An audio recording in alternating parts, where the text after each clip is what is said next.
Previously, we introduced the concept of a matrix purely as an organizational tool that helped us to work with linear systems in a lot more efficient ways, right? So essentially, we used a matrix to hold the information that was relevant to a linear system, and it allowed us to discard all the stuff that wasn't or isn't relevant. So what we're going to do now is just kind of, for a while, just study matrices in their own rights. So okay, is that all we can do with the matrix? Can we just, store coefficients and constants in our matrix? Absolutely not. So we're going to define or redefine what a matrix is. Look at some operations that are associated with matrices, some that are familiar and some that might be a little bit different. But then that deeper understanding that we get about matrices will actually help shed more light on our understanding of linear systems, right? So it's like this, everything is sort of intertwined. So let's get to it. So just as a reminder, we defined a matrix earlier, and basically a matrix is a rectangular array of entries organized in rows and columns, right? That's our definition of a matrix, and we know one way to write down a matrix. This was the form that we used in our augmented matrix. And again, I'm not saying that this is a linear system. In fact, I'm not really going to talk about linear systems for a while, which is shocking. But this is one way that we can denote a matrix. You can either use brackets or parentheses, and then in each row or and column, we use this kind of generic labeling, the lowercase letter, and then a pair of subscripts, right? And then let's say this is AM1, AM2, and then AMN, so there, and there, and there, right? So we're familiar with this notation for a matrix. And this is where I sometimes refer to this as the expanded form, where you write it out in all its glory, you list every entry. But sometimes you don't need that level of detail. You just want to say, yes, I have an object, and that object is an array, again, defined by rows and columns, and we have entries in those rows and columns. So what you can do is you can use what I might refer to as a compact form, where you still use the square brackets to indicate that it's some kind of array, and you still have your A's, but you put like a generic expression there for your A's, just A, I, J. And then if I wanted to indicate that this matrix has M rows and N columns, then I would have to put some like bounds or limits on what I and J can be, right? So for instance, if I wanted to indicate that this matrix has M rows, I could say that my I goes from 1 to M. And then if I wanted to indicate that this matrix has N columns, then I could say that my J goes from 1 to N, right? So this is another way that we can define a matrix. And this particular way is helpful when we start heading more in the direction of proofs, right? So sometimes this expanded form will be helpful. Other times this more compact form is helpful. And otherwise there's an even, less descriptive notation that we use for a matrix, and that's where we just switch to the uppercase letter, right? And then you could just indicate that it's an M by N matrix. There are different ways you could do it. You could sometimes just, again, put a comma and say M by N. And sometimes you can put the m by n as a subscript here, right? So basically these three forms, in fact, let me just kind of divide these up here, right? So these are the three ways that we can denote a matrix. And depending on what it is we want to do, either, you know, each of these forms, they have their benefits, right? So in terms of the entries, most of our work will require matrices with real entries, right? So for instance, you could have, so let's use a couple forms here just to show you how, the different notation works. This is probably what you're most likely to see in terms of notation. See something like this, where you give the matrix a name, in this case the uppercase letter A, and then you actually use the expanded form and you indicate all the entries in this particular matrix. And this matrix is a 4 by 3 matrix, right? And remember, the first number represents the number of rows, right? So number of rows. And then the second number here represents the number of columns, right? And let's say a little bit more about, these numbers here. We refer to the 4 by 3 as the dimension of the matrix, right? So the dimension, and it's usually abbreviated DIM. So it's actually a function.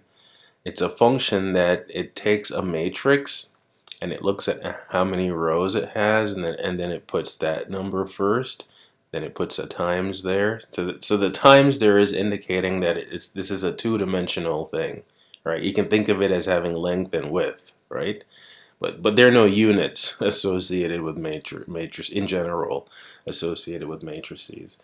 So the dimension would return the first number it returns is the number of rows, and then by, and then the second number would be the number of columns, right? And we just use DIM as an abbreviation for the dimension of, right? So we can write that down. So this is just saying the dimension of matrix A, right?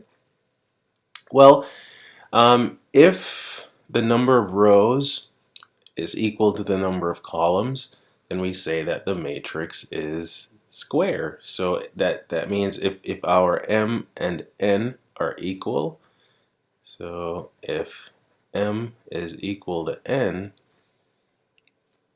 A is said to be a square matrix. Otherwise, you might say it's non-square, or just say it's rectangular, right? So a square matrix has the same number of rows and columns. Now, when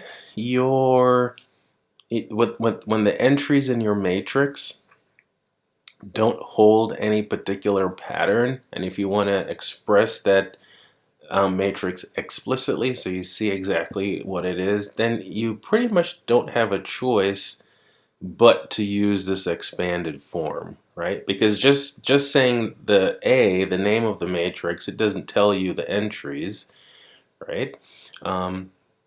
So the expanded form is probably the most popular form, but there are other ways you can communicate the information about a matrix, particularly if there is a set pattern or a set rule that defines what entry goes into what row and into what column.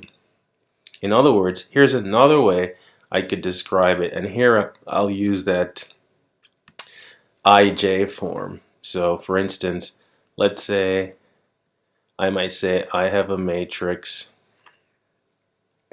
and this is how the let me do this. Let me fix this first. So I'll start by saying so A is this matrix, and let's say that it's a 3 by 2. So I would then have to define to give a range of values for I, and then similarly a range of values for j, right? So it's like I'm building this thing. I say, okay, what it is, right? This is the what. This is the matrix definition. This is how big it is. This is how I would define its dimension. And now, let's say there is a set rule that tells me how to fill out my array. So I might say that Aij, maybe I would say that it is I plus j whenever I is less than j, right? And then maybe it will be just 2 if I is equal to j. And then another rule might be, or another piece of the rule would be I minus j whenever I is greater than j. So in other words, this is the pattern, right, of the entries in our matrix. And based on, how the row index and the column index will compare, then I will use the appropriate formula to figure out what the specific entry is. So after this kind of lengthy definition, and this is the kind of definition that computers love, right? However your environment says, okay, define a matrix, and how big is that matrix? Maybe it is predetermined, but sometimes it might not be, right? So it's dynamically determined. And then how do I fill it out, right? So let's take this and then convert it to the expanded form, right? And we'll do it in a couple steps. So again, this tells me how big of a matrix it is. So this matrix has 3 rows, 2 columns, so for a total of 6 entries, right? So if I start out with my generic form with the, so it would be A, 1, 1, and then it would just be A, 1, 2, and that's it. So it would stop because now I've reached the upper limit on my J, so there are no more columns, but then there are 2 more rows. So then A, 2, 1, and then A, 2, 2, and then A, 3, 1, and then A, 3, 2, right? So now what numbers do I put here? Well, that's where these formulas come in. So let's see. So in this case, I is equal to j, right? I and j are both equal to 1. So the rule is whenever I is equal to j, you put a 2 in that position. So we'll put a 2 here. Now let's do it row by row. So in the first row, second column, your I is less than j. So we would do this rule. So I'll write out the formula so you can see where it goes, and then we'll simplify after, right? So then in this position, you'll have 1 plus 2. And again, I can go ahead and close that bracket because I know there are no more columns.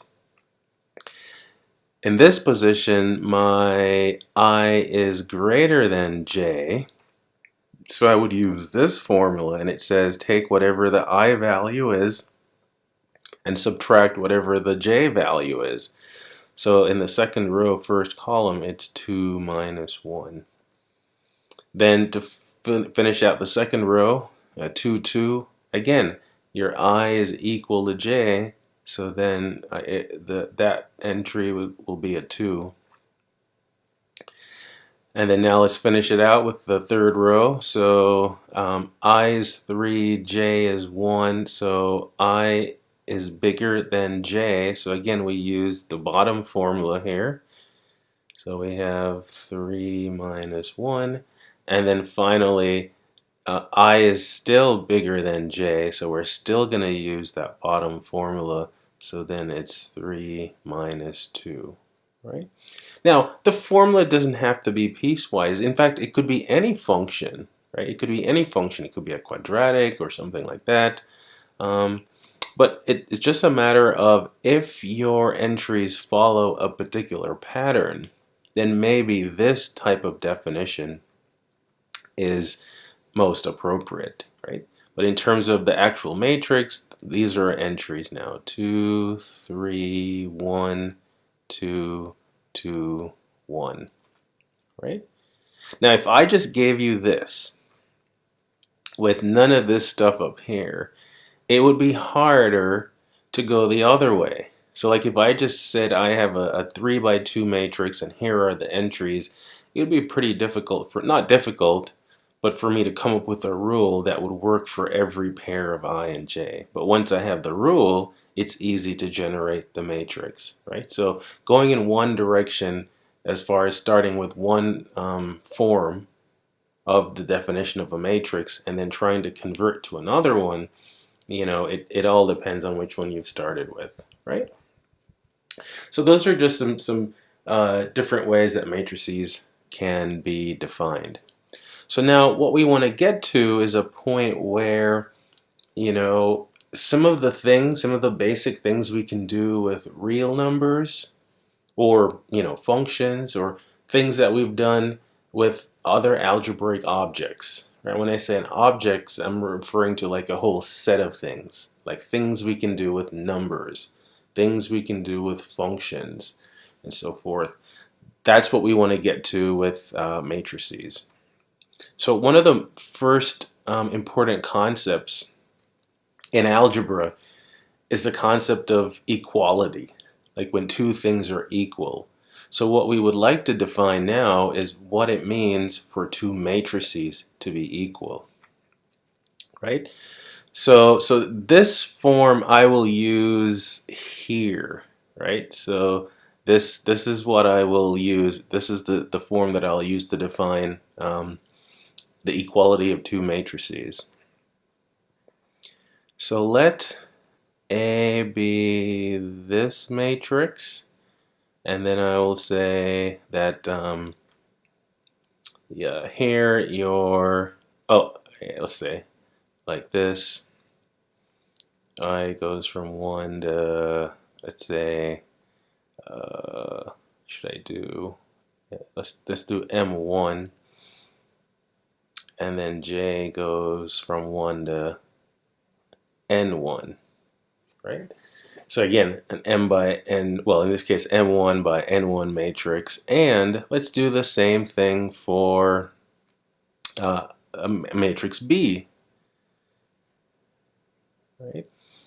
So for B now, we switch to lowercase b to indicate our entries. And then, again, the inequalities here. So and then let's use like M2. And then let's say for this one, N2. Right, so we have these two matrices defined in not the expanded way, but just a little bit more detail in terms of its dimensions. Well, we say A and B are equal, so A and B are equal if and only if, so if and only if two things are true. One, when you think about it, is for us to say that two matrices are equal, for one, they would have to have the same dimension, right? So the M1 would have to be equal to M2, and the N1 would have to be equal to N2. So let's write that down. So M1 is equal to M2, and N1 is equal to N2. And the short way of saying that is that the dimension of A must be equal to the dimension of B, right? So essentially, they have to have the same size, right, for us to even think about saying that they're equal. But then on top of that, in terms of equality, it's since the actual entries, right? So there are two big things that define a matrix: the dimension of the matrix and what goes in the matrix, the entries. So if we start by saying that the dimension should be equal, then similarly, the entries in the corresponding rows and columns should have to be equal. So in other words, the Aij must be equal to the Bij for all I and j, right? So the corresponding entries would have to be equal. And then this would be, for all, not just some, but right, every corresponding pair would have to be equal, right? And that's our definition for equality, right? So for instance, as an example, let's say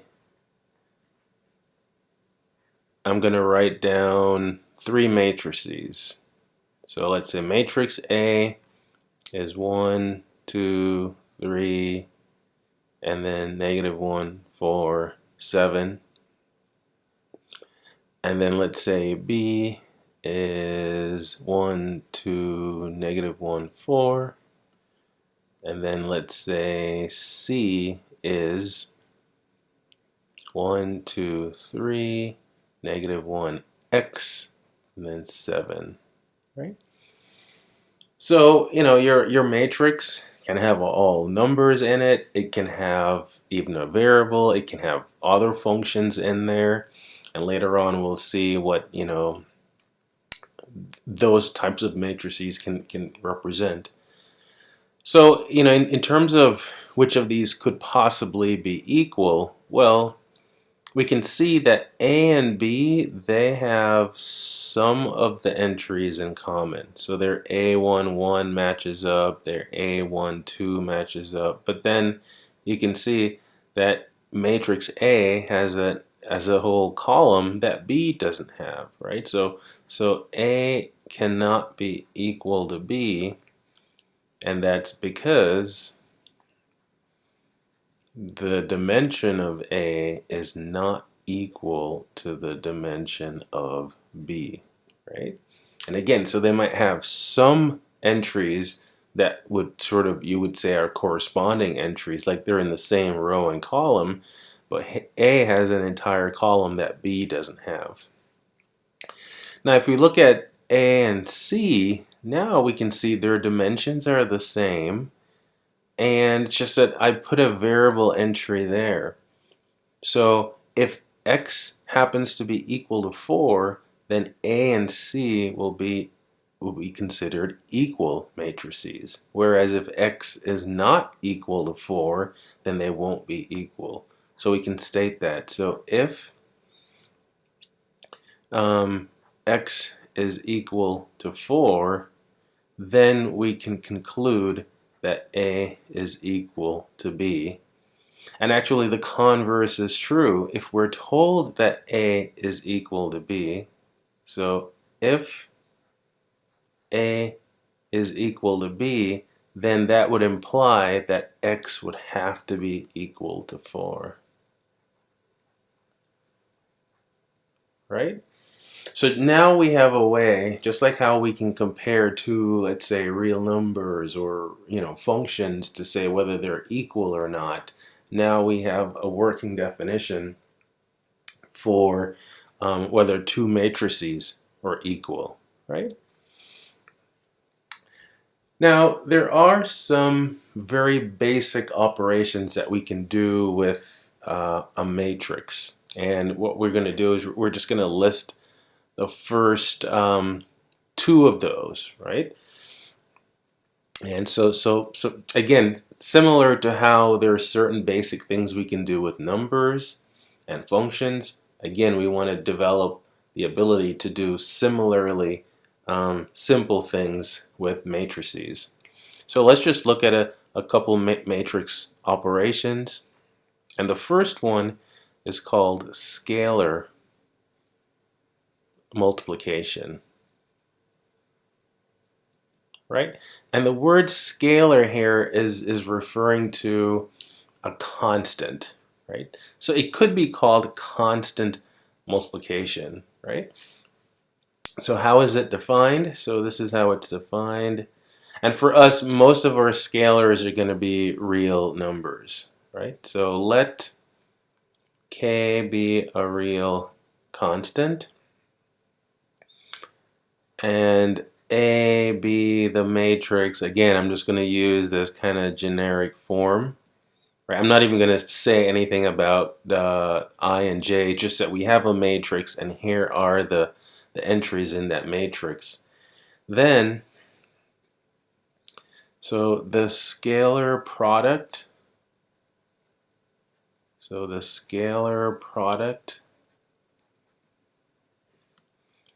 which would be denoted like this, Ka, right? We don't even have to put the multiplication sign. It's implied by this juxtaposition, right? So the scalar product Ka is defined as,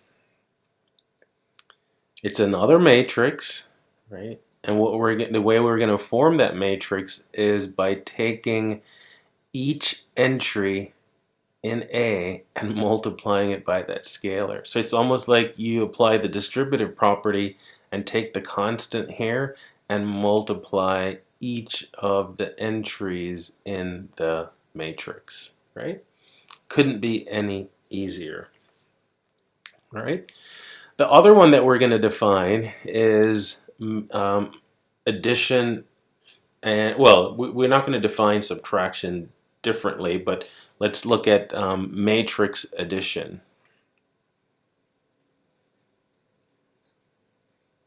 So matrix addition.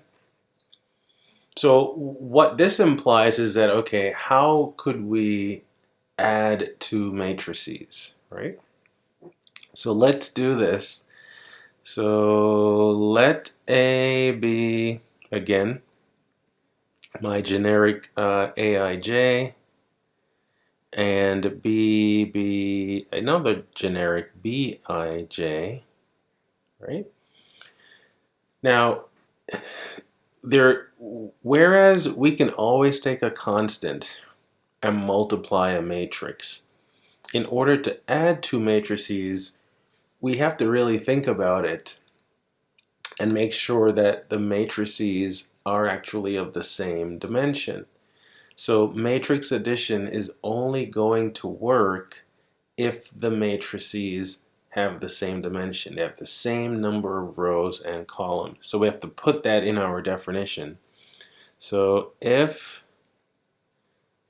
the dimension of A is equal to the dimension of B, the sum of A and B, and it's denoted this way, A plus B, right, is defined in this way, right? So we're going to use our same notation for addition, and let me write it like this. So it's Aij, so it'll be that matrix plus this matrix. And what we're able to do, because the dimensions are exactly the same, the way we define the sum is that you simply add the corresponding entries together. So you form a third matrix by taking the entry Aij and adding it to the entry Bij, right? So that's all this notation is saying, is that you just add the entries that are in the same row and same column. But again, that only makes sense if the dimensions are equal. If the dimensions of the matrix, if the dimensions are different, then their sum is undefined. So if the dimension of A is not equal to the dimension of B, then A plus B is undefined. So that's, if you think about the analogy that I'm trying to make between what we can do with real numbers and what we would like to do with matrices, if I give you any pair of real numbers, you can always add them. The sum is always defined for any pair of real numbers. But what we're seeing now, that's not true in general for matrices. I can't just give you a 2 by 2 and a 2 by 3 and say add them together. It doesn't work. All right? So let's wrap this up by looking at some just a couple examples to illustrate the process. The process is not very difficult at all, right? So let's say I'm going to define three matrices. Let's say we do have a 2 by 2. So we have something like this. We have another 2 by 2 like that. And then let's say we have a 2 by 3 like that. All right. So let's say we have those. Let's just go through and compute a couple things. So for instance, the sum A plus B, well, that will be matrix 2, negative 3, 4, 5, plus matrix 1, negative 1, 10, 8. And by definition, we form this third matrix by adding the corresponding entries. So we're going to add the 2 to the 1. We're going to add the negative 3 to that negative 1. We're going to add the 4 to the 10. And then we're going to add, actually I'll go back to white, the 5 to the 8, right? So it's 2 plus 1, that's 3, negative 3 plus negative 1, that's negative 4, 4 plus 10, that's 14, and then 5 plus 8, that's 13. Here we go, right? Now, if I tried to add A plus C, this now is undefined, right? So this one, you could say, does not exist or is undefined. And the reason is that the dimension of A is not equal to the dimension of C, right?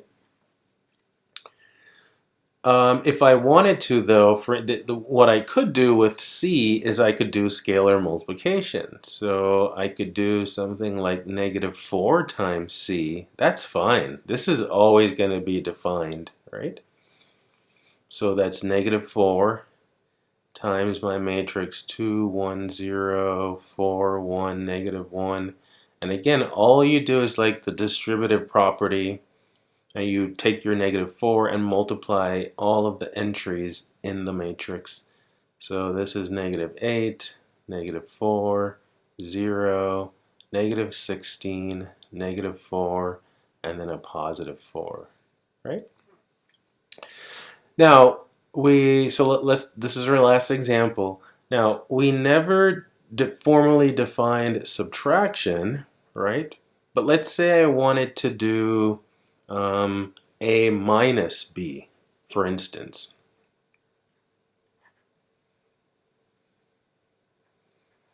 What we do is we take our, now in principle there are two ways you can think about doing matrix subtraction. But let me show you that we don't need to define a new operation on matrices, because subtraction can be expressed in terms of the two that we just defined. I can write A minus B as A plus negative 1 times B, right? So this gives us the two ways to think about matrix subtraction.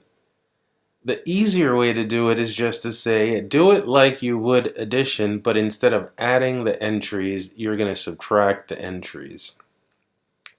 This way explains why we don't need to write down what is the formal definition of or how we subtract two matrices, because we can express it in terms of addition and scalar multiplication. But just from the mechanics of it, it's easier to think of it this way. Take your matrix A, take your matrix B,